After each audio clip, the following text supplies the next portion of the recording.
দীর্ঘস্থায়ী ইউক্রেন যুদ্ধের খরচ মেটাতে গিয়ে রাশিয়ার অর্থনীতি এখন চাপের মুখে। তবে মধ্যপ্রাচ্যের বর্তমান সংকট মস্কোর জন্য নতুন এক অর্থনৈতিক সুযোগ তৈরি করেছে। বিশ্ববাজারে তেলের সরবরাহ ও দাম স্থিতিশীল রাখতে গত 12 মার্চ রাশিয়ার ওপর থাকা নিষেধাজ্ঞা 30 দিনের জন্য শিথিল করে আমেরিকার প্রশাসন।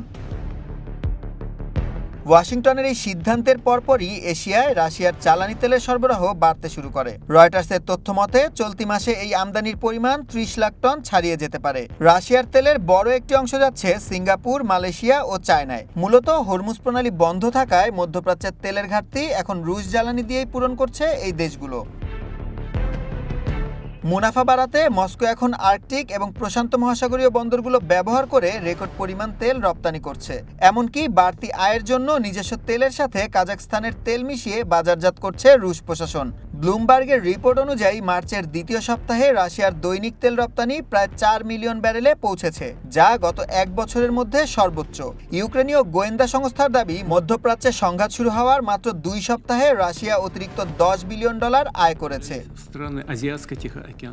বাজার বিশ্লেষকরা বলছেন, ইরান সংকটে ভারত ও চায়নার মতো বড় আমদানিকারকরা এখন রাশিয়ার ওপর আগের চেয়েও বেশি নির্ভরশীল হয়ে পড়েছে। এই পরিস্থিতি রাশিয়ার ওপর আরোপিত পশ্চিমা নিষেধাজ্ঞাগুলোকে দীর্ঘমেয়াদে অকার্যকর করে দেওয়ার সুযোগ তৈরি করেছে। এর ফলে ভবিষ্যতে এশিয়ায় রাশিয়ার জ্বালানি আধিপত্য আরও শক্ত হবে বলে ধারণা করছেন বিশ্লেষকরা।